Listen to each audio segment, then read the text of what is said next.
HOA Fight Club, and I'm Raylene Schifano. I want to talk about legislation. When I first started doing legislation for homeowners, I couldn't believe that the laws did not protect homeowners because they were in HOAs. So I started fighting legislation to change the laws, thinking that the Congress and the legislators had no idea that these laws violated the Constitution. How could any senator or House of Representative pass any laws that were illegal and unconstitutional? They must not know that these laws are unconstitutional. There's no way that they would pass laws that are, against, especially, the Washington state and the U.S. Constitution. So the first thing I did was email my senator and call her. Well, of course, Senator Kaiser didn't just call me back. She kind of ignored me. She did have her staff member call me, but it was just to make sure that I wasn't going to do something to go against her bill.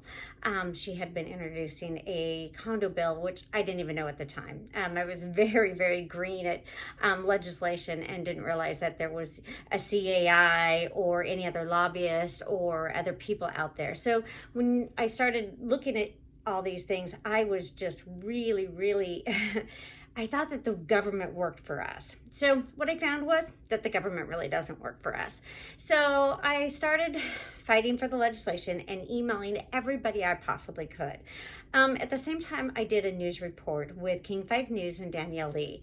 And at the same time, she kept telling me, Raylene, there's these laws. You don't understand there's these laws. And she kind of pointed me in the right direction. And she said, you need to talk to Senator Peterson. He's the one that comes up with these laws. He makes these laws. He deals with the attorneys. And they're the ones that are telling me that, you can't do these. And, yes, the board can fine you for whatever they want. And so she kind of helped me find the right direction. And she introduced me to another homeowner, Joe Mendoza, that lives in Vancouver, Washington. And the two of us, which thank goodness he had some experience, started working together on legislation. And in that process, I learned how to go down to Olympia and start testifying. When I wrote the senators, I did write Senator Peterson about the legislation and asking him, hey, Senator Peterson, I don't know if you know this or not, but the HOA Uniform Act, it violates our constitutional rights. And his reply was, yeah, I know. And it's okay. Those are, they're built, these little communities, and they have their own little governments, and I'll put that email in because I think that it's really important that you start seeing what our senators are agreeing to. It really kind of, I couldn't believe that he would agree to this. So I kind of looked back to who was writing the legislation. And what I found was Foster Pepper wrote the Uniform Act for Washington State.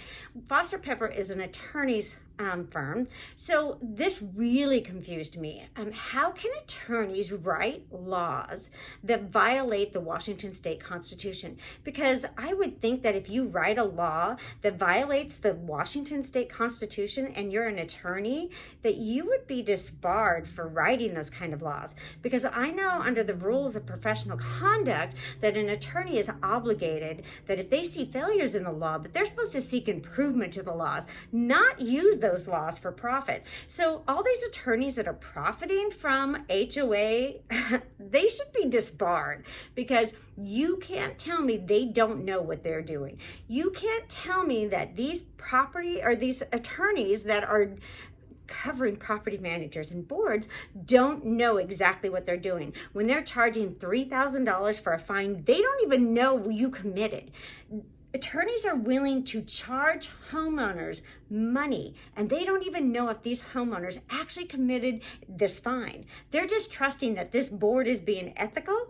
I think that they should have to see the evidence before they can fine a homeowner, and they should have to have an hourly rate that is limited by the law. Not $2,000, not crazy amounts of money. I think they should be limited by law to maybe $10 an hour. Why should these attorneys get to profit from everything, about from our demise? It doesn't make any sense. Not unless we're going to go to the full court system where everybody gets a fair day in court. Not these kangaroo courts that this system, it seems like everybody's going to these kangaroo courts in our country, and we need to stop. So when we think about nobody's above the law, the legislators let everybody be above the law. They're actually pushing everybody to be above the law.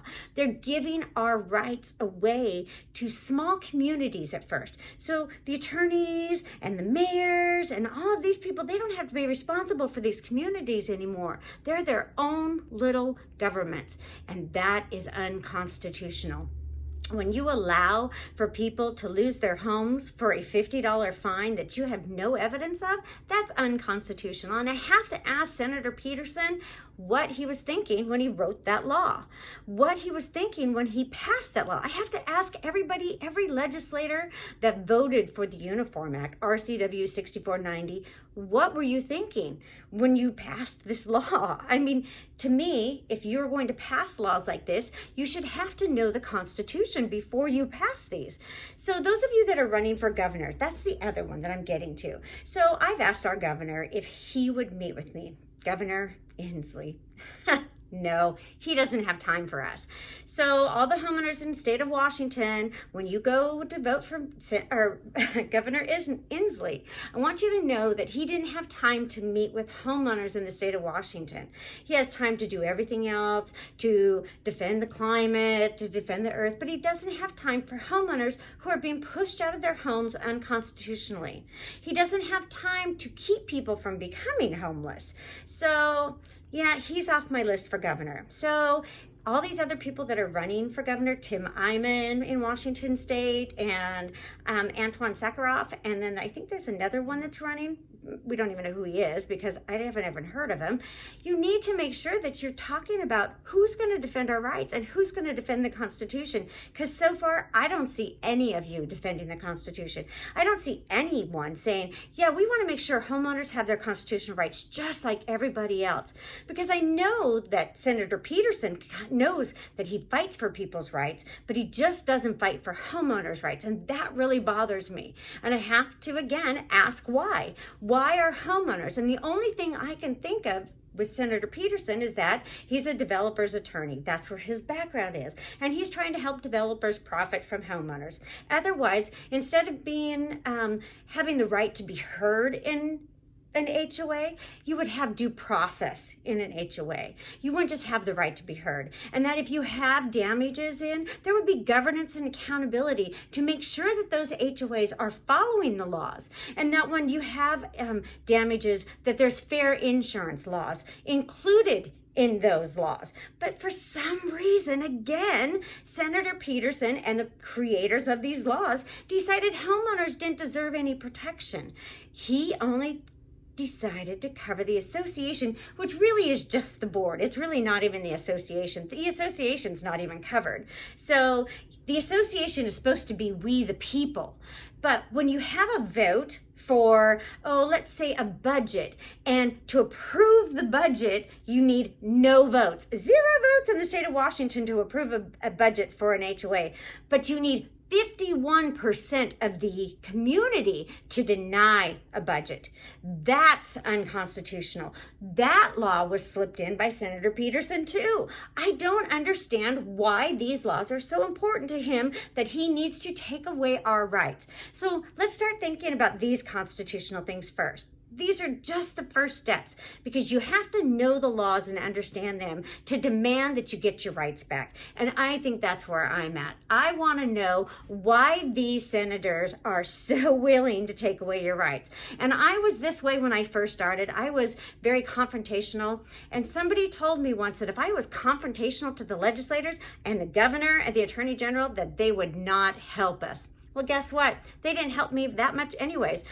The homeowners have been put off for 2 years now. 2 more years we've been put off for legislation because the Attorney General's office didn't have time for us. The legislators didn't have time for us. And well, since the car tabs thing didn't pass and we don't have funds because of the roads, well, everything else can't be passed now either. And that to me is very sad, that our legislators are willing to push our constitutional rights down the road because we just don't have enough money. Well, you know what? In the state of Washington, the Constitution demands and says that the legislators can change the law at any time. So legislators, change the law. Let's make things fair and equal for all as demanded by our Constitution. All right, I'll see you on the next one.